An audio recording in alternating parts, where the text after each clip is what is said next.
Hey there, friends. Hi. How's everyone doing?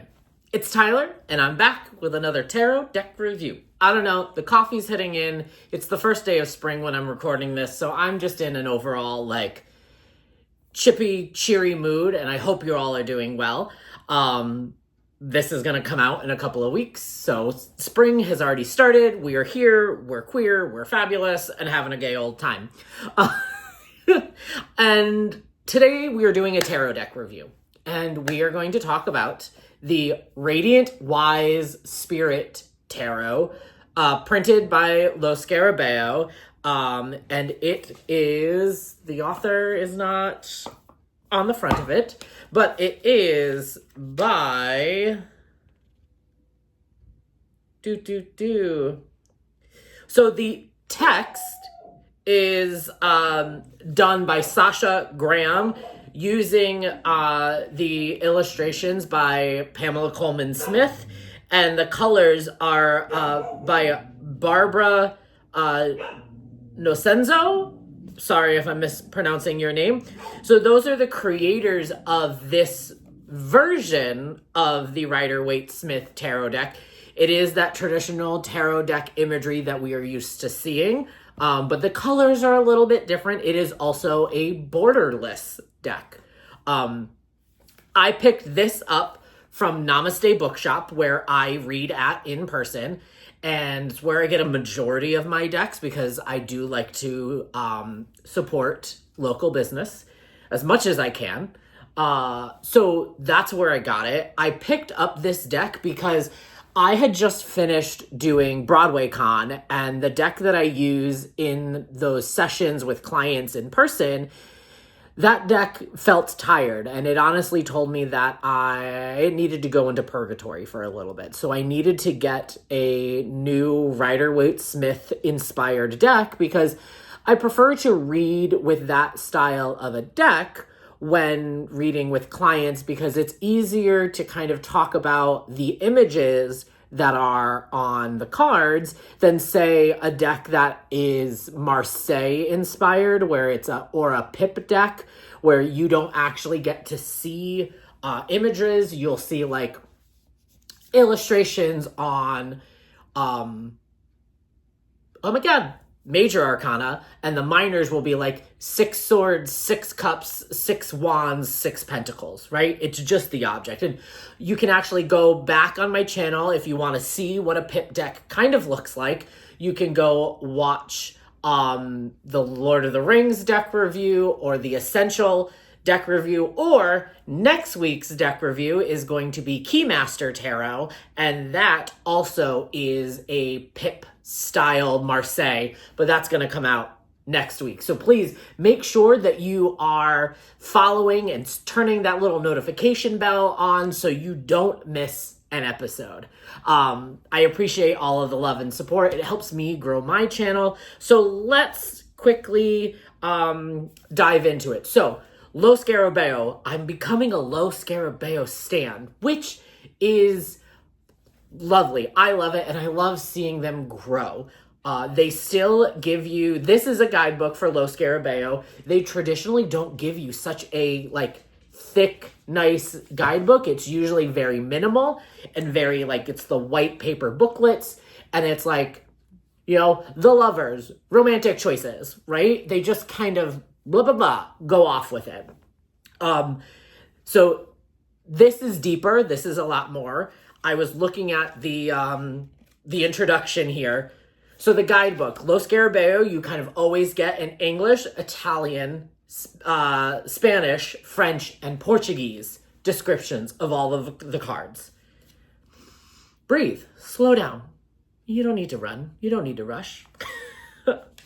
So you get a little description about tarot itself and its history. And then there's a little section there's 2 sections that I've fell in love with. They talk about how to read tarot, and they talk about it's storytelling. The heart of any tarot reading is storytelling. The reader casts the cards and uses their imagination and intuition to make a story out of what they see in the spread before them. The reader puts themselves in the heart and hands of the cards. Any question can be asked. Guidance may be sought. The reader may take inspiration from a simple symbol or a color on the cards, or the reader may use the entire illustration, right? We talk about color theory and things. We talk about the little symbolisms of what, like the pentacle or the bird in the star card or the butterflies in the king and queen of the swords, right? We use that imagery to kind of help depending on what is intuitively picked up or the energy that is there. Energy and movement, right? Think 8 of Wands, right? That card is just 8 wands flying through the air. So what's that energy there? Or the 6 of Swords, that transitional kind of feeling of being on that boat and moving forward. That is the energy that picks up. Energy and movement can be read by observing posture and direction of the horses for the knights, right? Or the characters. Which way are they facing? Sometimes if you get like a king and a queen of different suits, sometimes they're looking at each other, opposite directions, both in the same direction. Like, why is this happening? Right? One of my Tuesday night lives, one of the zodiacs got, I think it was Cancer, right? There was a king and a queen, and they were looking left, and the last card in the reading was looking straight forward. And I was like, everyone else is distracted, and you have tunnel vision. Keep going. Let everyone else remain distracted, looking at somewhere else while you do what you have to, right? You can pull from that type of energy from the cards. The cards may provoke an unexpected results and ideas. The beauty of tarot reading is that it will articulate the situations, get the reader out of their own head, and always provide a focus point towards the reader's desired results and outcome. So great. This is the energy that I use and bring to my practice. I not only layer in the meaning, but then we take the pictures off the cards, right? This is why I enjoy different tarot decks, because each different illustrator is going to bring something different. Yes, this is a Rider-Waite-Smith traditional imagery that we're used to, but the colors are heightened, things are different. But this is why I do deck reviews, so that way you all as followers can see the different styles that are out there, make informed decisions before you go off and buy a deck, right? Okay, this section I absolutely loved. The title is called Fate, Fortune, Destiny versus Hindsight, Insight, and Foresight. Traditionally and historically, tarot enjoyed a reputation as a tool of, they used gypsy fortune tellers, right? A tool for gypsy fortune tellers. A mysterious woman would read your cards and predict your future. Mind you, friends, this is the stereotypical, let's just take it as it is, right? These predictive readings aligned with the idea of fate, fortune, and destiny. This train of thought presumed people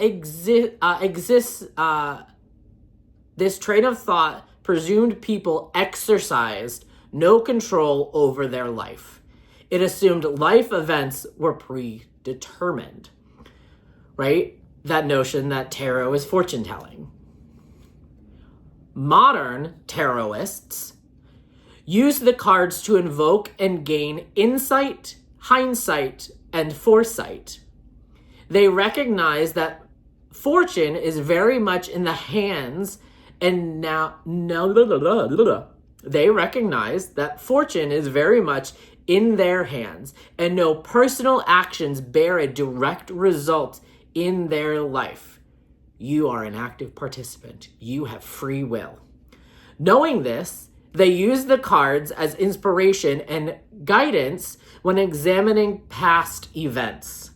They use the cards for insight into what is currently happening in a person's life.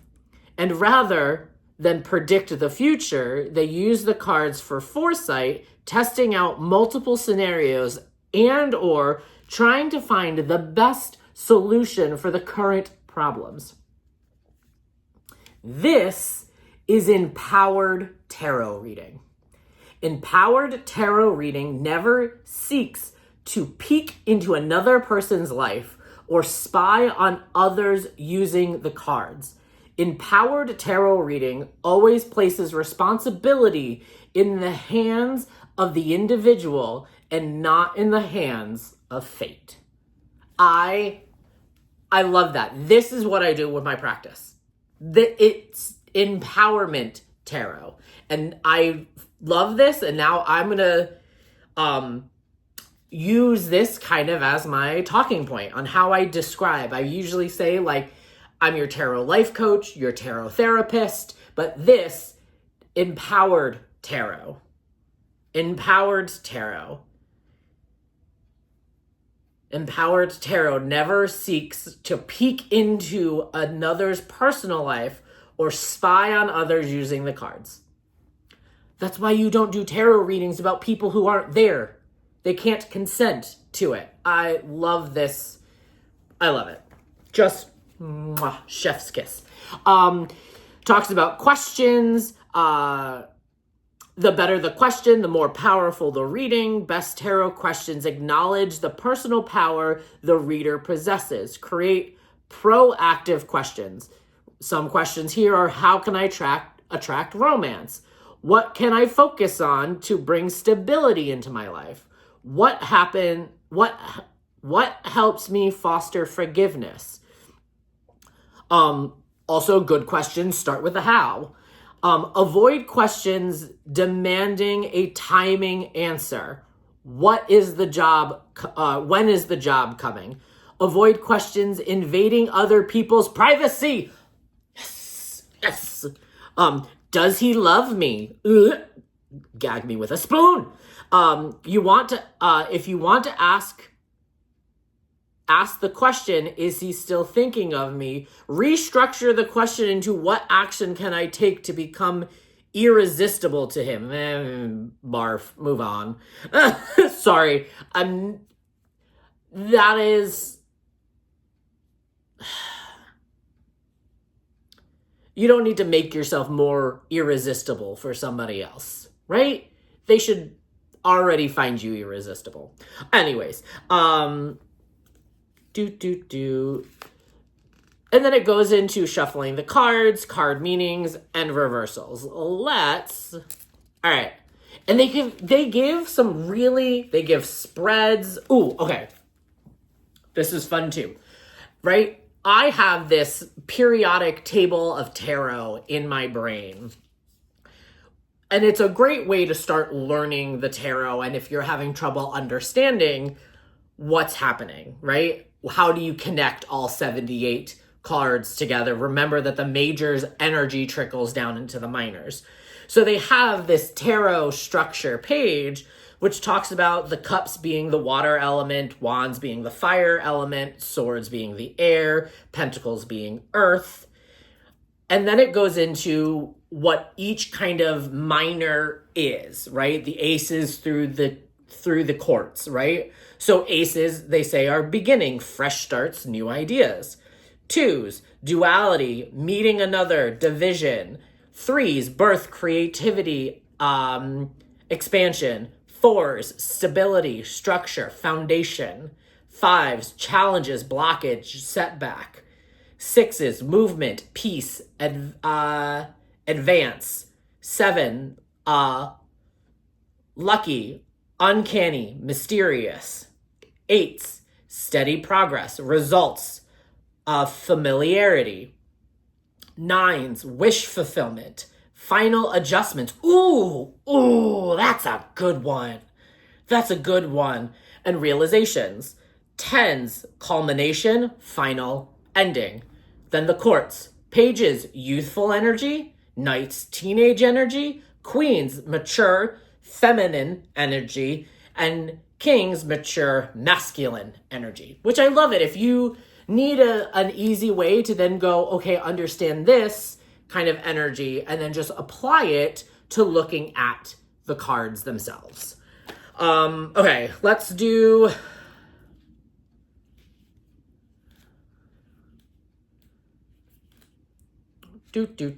Let's look at the lover's description.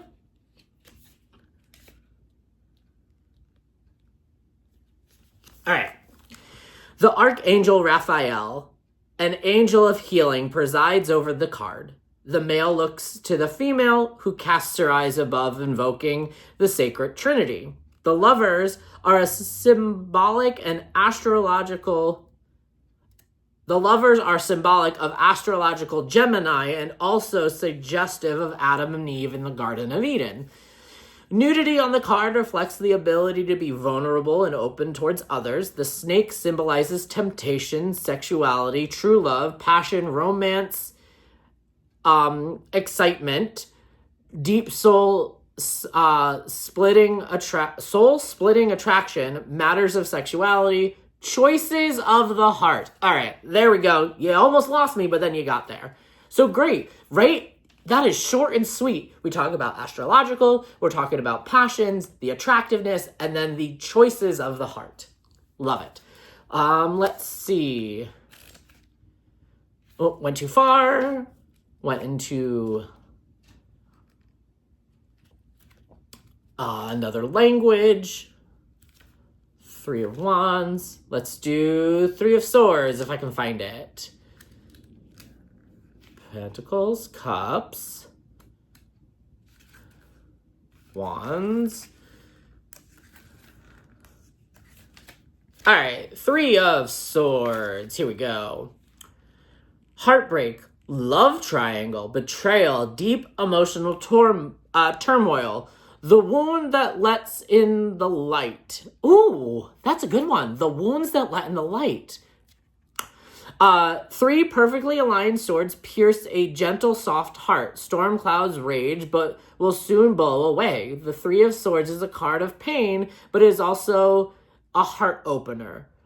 Raptures this precious and are no accident. Okay, moving on. They occur for a reason. Wounds are the space that let in the light to heal and transform. Heart opening is not an easy process, or your heart would already be wide open. Isn't it amazing to realize you can let in love? Deep sorrow. Depth sowed in sorrow pays for itself forward in love if you keep your heart open. Sorry, friends, that my brain did not like that paragraph. Yeah, okay. I like that interpretation that the hurt that we're feeling is giving us room for growth. Yeah. All right, so the cards. It's a chunky deck, right? It is a big, chunky deck. They are glossy, as you can tell by it catching the ring light. The color saturation is beautiful. You will see a closer up and a better with less light in the close-up walkthrough. They are borderless. Borderless. The only kind of border that they have is down here on the bottom with the description of the name of the card. But the colors are beautiful. This deck has been used. You can kind of see that there's some... They do kind of chip. There's one card that's kind of folded itself in half because it was a challenge to shuffle. It got caught. It scratches very easily because it is that shiny gloss. You know, I love a deck that can get used, but I was surprised on how fast that it has started. I got this deck at the end of February. It is now the middle of March, and it is used. So, here's kind of, right? It is, I cannot separate the cards. Like, if I held the bottom, I could get that going. So majority of the time, I'm going to just readjust the camera real quick so you can see the down lower. Hi friends, right? I have to separate the cards before I can do the riffle. It does bridge nicely, but I have to do this kind of pre-split first before I shuffle. It also can do, you know, this kind of waterfall shuffling.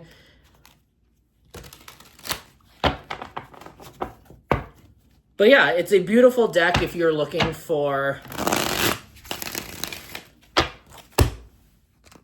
It's a beautiful deck if you are looking for a Rider-Waite-Smith, a new deck for yourself. It comes in this lovely box that can be stored. The cards can be stored in it. I do travel with this one in a pouch when I take it to work. But a closer inspection on the Radiant Wise Spirit Tarot is coming up right now.